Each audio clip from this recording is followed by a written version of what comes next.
Bonjour, chers amis, à cette émission de Foi et Télévision chrétienne. Aujourd'hui, nous commençons une nouvelle série d'enseignements sur un sujet qui est certain de vous intéresser. Notre conférencier, l'abbé Apollinaire Ntamabi Aliro, nous présente le premier tranche de son enseignement qui a comme titre « Et le dernier ennemi qui sera anéanti, c'est la mort ». Accueillons chaleureusement l'abbé Apollinaire. Merci.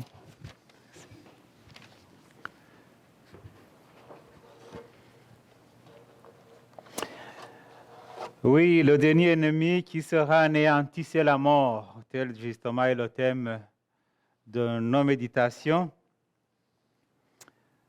Lorsque j'ai pensé à ce thème, j'ai parlé avec une personne, il m'a dit, mais tu veux nous parler de la mort? J'ai dit non, je ne parle pas de la mort, je veux dire qu'il va être anéanti comme dernier ennemi, parce que justement Jésus nous dit que qui croit en lui, même s'il meurt, il vivra.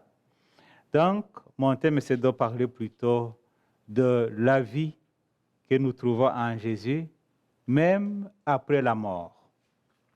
C'est donc un thème délicat, c'est un thème qui n'est pas tellement d'actualité, parce qu'on évite souvent de parler de la mort.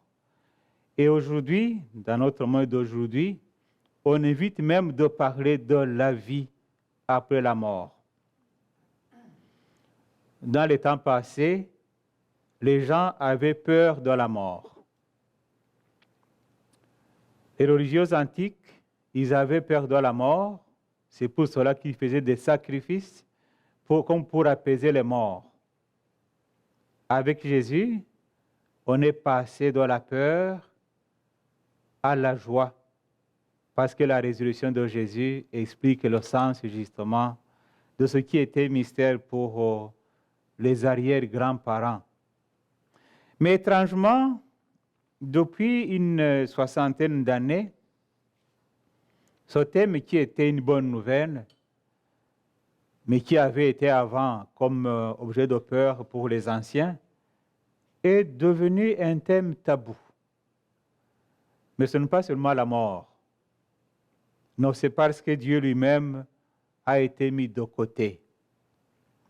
Jusqu'autour des années 60, les demandes sur Dieu, la question de la vie, la question de ce qui se passe après la mort, ça préoccupait les consciences.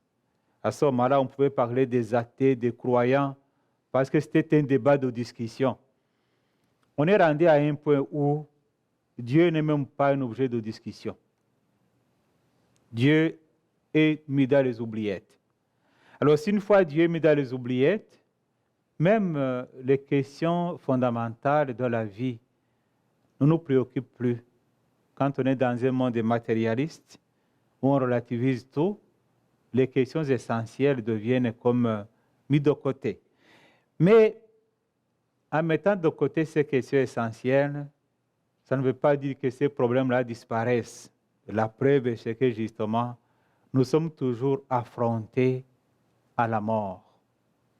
Et devant le mystère de la mort d'un être cher, la mort d'un ami, la mort des membres de notre famille, là, on se questionne, on se dit, mais qu'est-ce qui se passe après?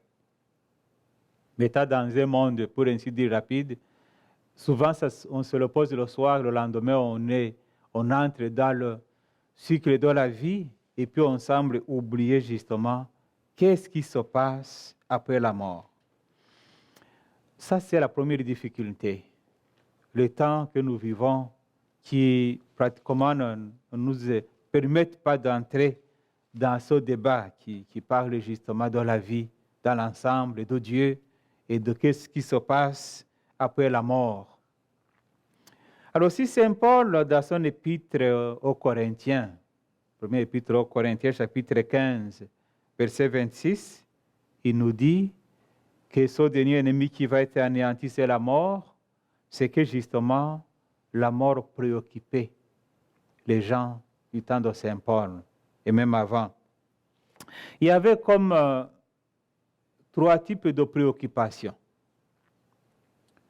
Pour les Grecs, dans l'ensemble, on peut trouver leur pensée de la mort dans la phrase de Platon, là où il dit que le corps, c'est le tombeau de l'âme.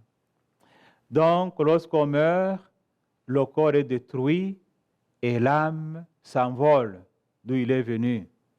D'après Platon, l'âme est dans le corps comme en punition. Il a été envoyé dans le corps comme pour être puni.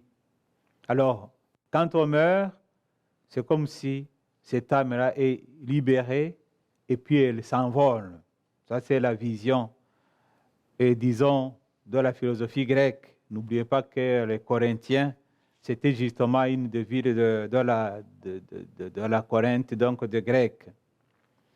Mais à côté de cette vision, il y avait une autre vision qui est plus archaïque, où on se disait, après la mort, la personne humaine est comme diminuée. On disait, la personne humaine vit, mais elle a une vie plutôt diminuée. Elle garde les appétits comme nous tous. Elle a besoin de manger, de boire. Après la mort même les appétits sensibles au niveau sexuel. C'est pour cela que dans beaucoup de cultures, comme ma culture d'origine, on avait des petites hits avant l'avènement du christianisme où on accueillait, pour ainsi dire, les âmes des morts. Parce qu'on disait, ils ont été diminués par la mort, mais tout de même, ils continuent à vivre quelque part. Et étrangement, dans ma culture d'origine, on disait que ceux qui ont fait avant le christianisme, déjà on pouvait s'imaginer que ceux qui ont bien fait vont être rétribués, ceux qui ont mal fait vont être punis. Ça, c'est la vision la plus archaïque, qu'on trouve justement dans toutes les mythologies grecques, les mythologies égyptiennes, les mythologies romaines.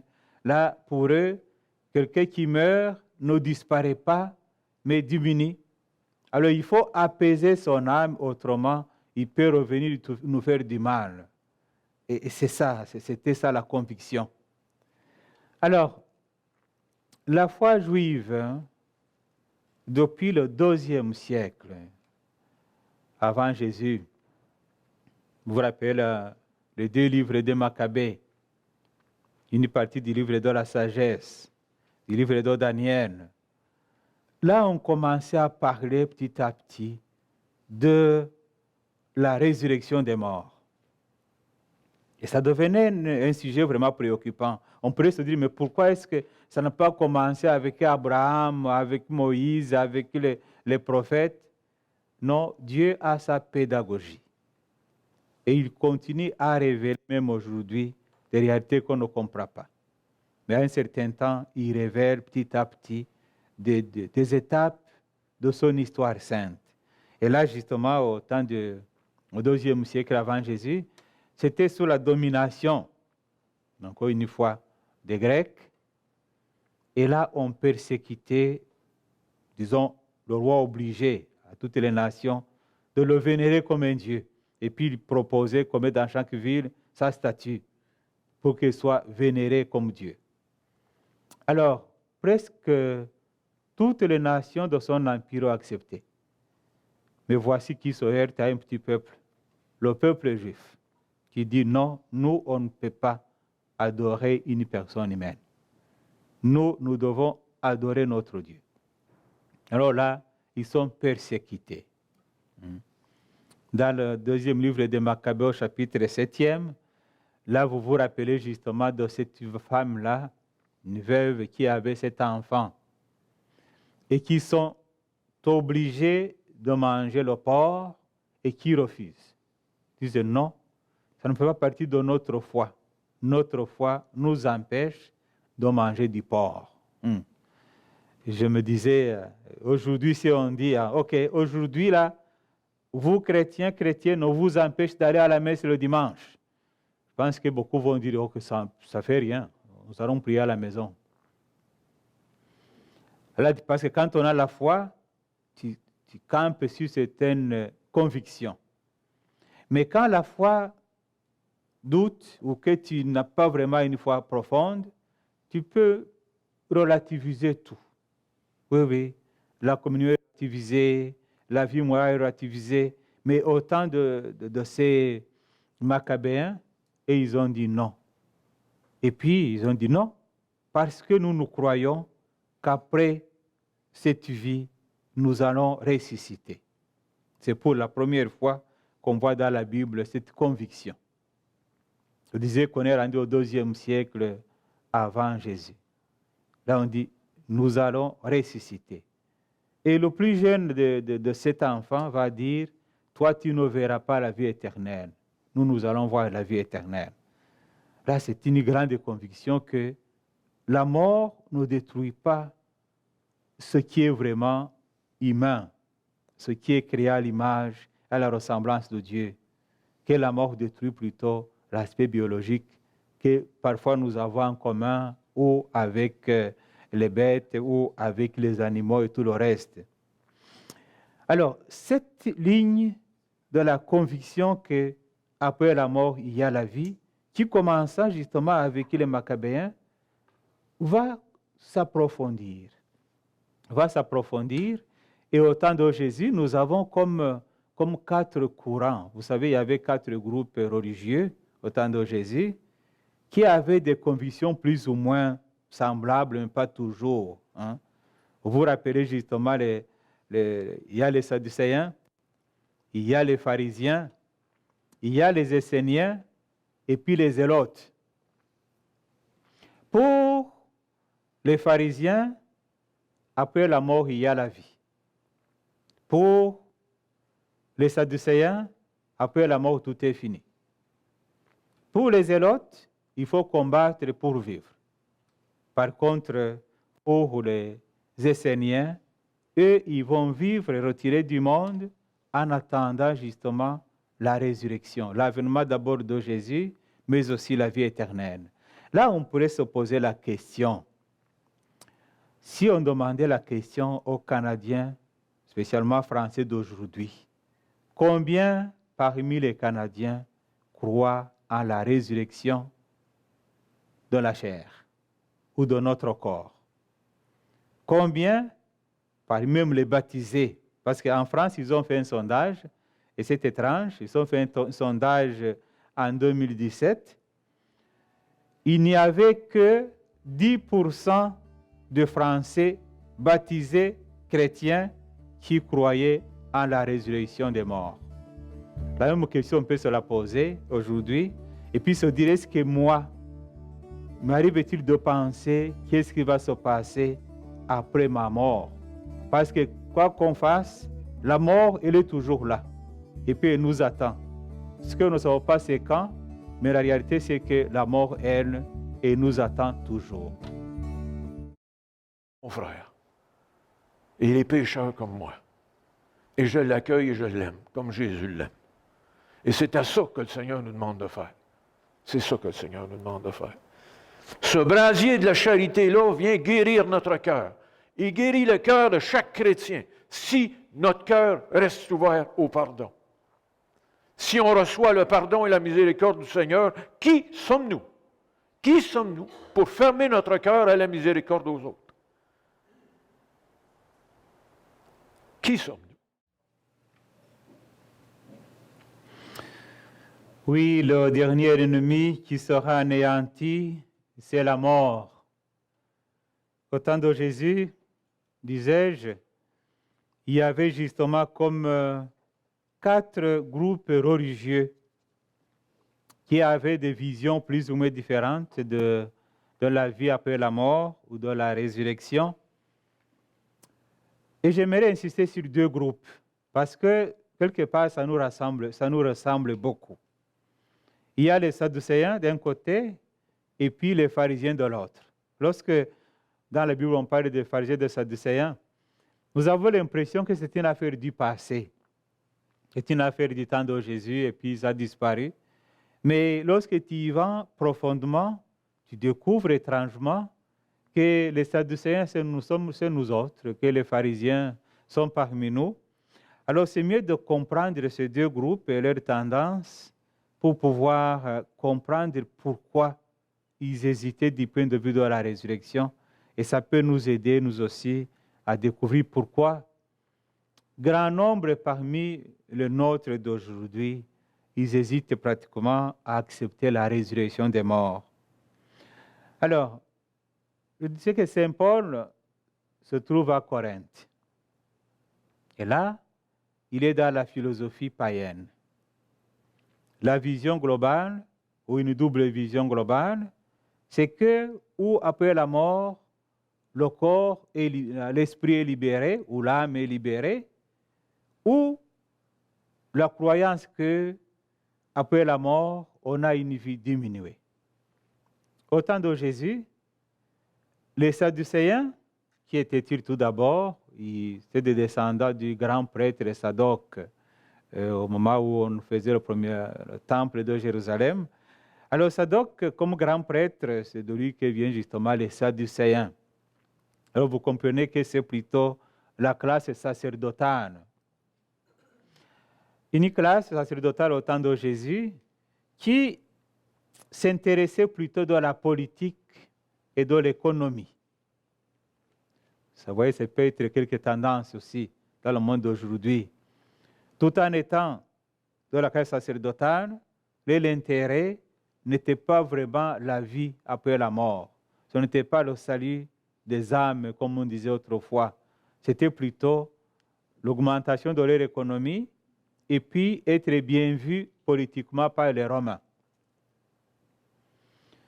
Alors, ces gens-là, ils étaient bien aisés, ils étaient riches, ils avaient beaucoup de biens. Mais ils n'étaient pas aimés par la population parce que justement, ils spoliaient pratiquement la population pour s'enrichir. Et du point de vue de la croyance ou du point de vue de la foi, ils croyaient rarement à l'intervention de Dieu dans leur vie. Donc, ils se croyaient capables de tout faire eux-mêmes sans que Dieu intervienne dans leur vie de tous les jours. Et puis, on peut trouver beaucoup de semblables dans le monde d'aujourd'hui. Oui, on pense souvent, peut-être, à dire, je suis capable de tout faire, Dieu n'intervient pas dans ma vie. Avant-hier, je parlais avec un pharmacien, je lui ai demandé, mais dans ta pharmacie ici, quels sont les médicaments qui sont les plus achetés? Puis il m'a dit les antidépresseurs. Je lui ai demandé, mais pourquoi? Il dit, mais toi, tu es prêtre et puis tu ne sais pas répondre. C'est parce que les gens ne croient plus en Dieu. Donc, il a abandonné Dieu, on cherche des forces ailleurs, justement, parce qu'on pensait tout faire, être capable de tout. Et voici qu'on tombe dans des crises, différentes crises. Ça peut être la crise de l'amour, ça peut être Alors là, une fois dans ces crises-là, plutôt que d'entrer dans la prière parce qu'on croit que Dieu peut nous aider, on dit, je vais trouver des médicaments pour m'endormir. Alors ça, c'était la première caractéristique des Sadducéens, l'autosuffisance. Et nous sommes dans un monde où l'autosuffisance a beaucoup d'espace. Ces gens-là, les Sadducéens, ils niaient toute résurrection des morts. Pour eux, après la mort, c'est fini. Il faut vivre le présent, tout le reste, ça ne compte pas. Non seulement ils niaient la résurrection des morts, mais ils niaient qu'il existait une vie après la mort. Donc c'est comme si, vous voyez dans le monde d'aujourd'hui, il y en a beaucoup de nôtres même qui se disent quand tu meurs c'est fini, il n'y a pas à attendre autre chose. Mais une dame qui se disait athée, j'étais encore à Saint-Joseph, une dame qui se disait athée, elle disait qu'elle ne croyait pas en Dieu et puis ne croyait pas à la vie après la mort, tout ça. Mais lorsque sa maman est décédée, elle a dit non, je suis convaincu que tout n'est pas fini. Je suis sûr que maman continue à vivre. Donc souvent, on dit cela de façon théorique. Mais quand ça te touche directement, tout change. Parce que ça entre pratiquement dans ta vie tout de suite. Alors, les Sadducéens niaient aussi l'existence du monde spirituel. Ils ne croyaient ni aux anges ni aux démons. Donc pour eux, c'était, on vit le présent. Vous pensez qu'il y a des anges ou ceci ou cela, ça n'intéresse pas. Donc il faudrait penser seulement sur le présent. Alors vous comprenez qu'une telle vision qui s'intéresse plutôt à la politique et puis à la richesse, à l'économie, une fois que la politique disparaît, cette foi aussi va disparaître. Et de fait, même si les Sadducéens, c'était eux, les grands prêtres, dans ce qu'on appelle le Sanhédrin, donc le grand conseil, ils étaient la majorité de ceux qui présidaient ce grand conseil. Mais lorsque le temple va être détruit, eux aussi vont disparaître. Parce que justement, l'aspect économique disparaît, l'aspect politique disparaît, ils n'ont pas de spiritualité, et ça fait qu'eux aussi finissent par disparaître. Mais avant cela, ce sont eux qui vont condamner Jésus à mort. Parce que pour eux, avec la mort de Jésus, tout était fini. Ils ne croyaient pas vraiment à la résurrection. Donc, dans notre monde d'aujourd'hui, on peut trouver de pareils personnages, ne sont pas moins, même peut-être nombreux, qui vivent seulement de l'économie et vivent seulement de la politique. Et lorsque tu vis une telle vie, il y a un vide qui s'installe en toi. Et c'est pour cela que tu peux avoir toute l'économie du monde, tu as tout ce que tu veux du point de vue de la richesse, mais tu n'as pas de paix intérieure. Pourquoi? Parce que justement, l'homme, la personne humaine, n'est pas que matérielle. On est aussi spirituel. Alors, comme l'aspect matériel a besoin de manger, de boire, de se nourrir, de se faire soigner pour continuer à vivre, ainsi en est-il aussi de l'aspect spirituel. Nous avons besoin de la nourriture spirituelle qui est la parole de Dieu. Nous avons besoin de la nourriture qui est la communion eucharistique. Mais nous avons besoin de la nourriture spirituelle qui est la prière. Quand tu vis une vie de prière, ce que tu crois qu'au-delà du matériel, il y a quelqu'un qui peut combler ce vide et qui peut être créé par cet attachement simplement matériel. Alors, à côté des pharisiens, à côté des Sadducéens plutôt, il y a les pharisiens. Lorsque nous parlons de pharisiens dans la Bible, on a l'impression qu'ils sont des mauvaises, des méchantes personnes. Parce qu'à un certain moment, ils ont été en conflit avec les disciples de Jésus et les apôtres. Alors, on les regarde comme de mauvaises personnes, alors que visiblement, ce n'était pas le cas. Ce n'était pas le cas parce que les pharisiens, c'était une classe de priants qui se sont mis de côté pour dire, écoute, dans l'ensemble, beaucoup parmi nous ne croient plus que Dieu va envoyer le Messie. C'était ça le point de départ. Ils ont dit, alors si c'est comme ça, il faut que nous, qui croyons encore à la loi de Dieu, nous nous mettions de côté pour mener une vie moralement digne de quelqu'un qui vit l'attente. Je pense que dans notre monde d'aujourd'hui, on a besoin des gens comme cela qui se disent, il y a beaucoup parmi nous qui ne croient plus en Dieu, mais nous croyons en la promesse de Dieu, que le Seigneur va revenir. Alors vivons une vie pieuse, une vie de prière, et puis une vie justement de don de soi aux autres, pour pouvoir attendre l'avènement du règne ou du Fils de Dieu. Alors, comment est-ce qu'ils faisaient? Ils ont dit, pour pouvoir vivre cette vie d'attente, pharisiens, ça signifie les purs, les mis à part. Pour vivre cette vie d'attente, il nous faut méditer jour et nuit la loi de Dieu. Donc pour eux, ce qui vient vraiment de l'avant, c'est méditer jour et nuit la loi de Dieu. C'est comme si on se disait, je vais méditer la parole de Dieu jour et nuit. Que ça ne passe une journée sans lire au moins une page de la Bible. Ne pas seulement lire, mais chercher de vivre ce que me dit cette parole de Dieu.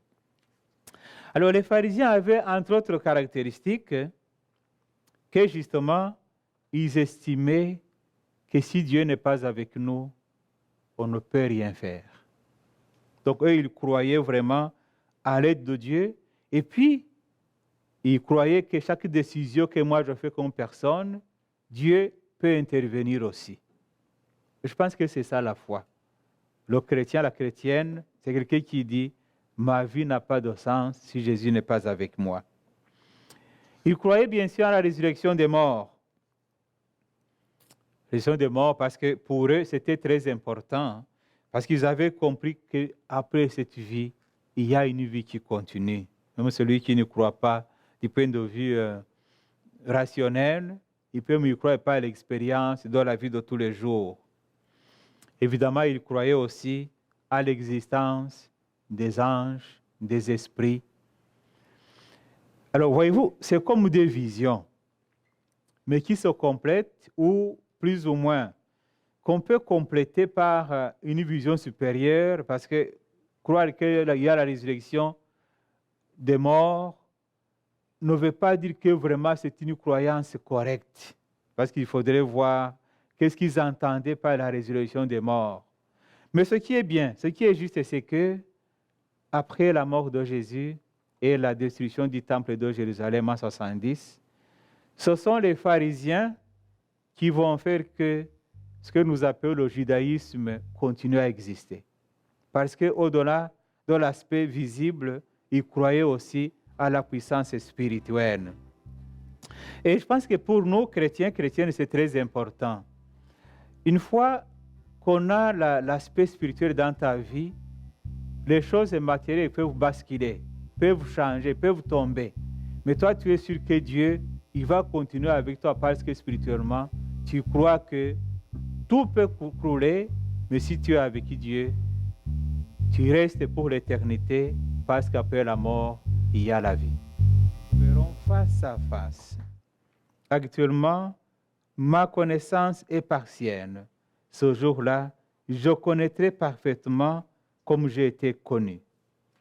C'est très intéressant que après la mort, non seulement on découvre la réalité, mais aussi on se découvre.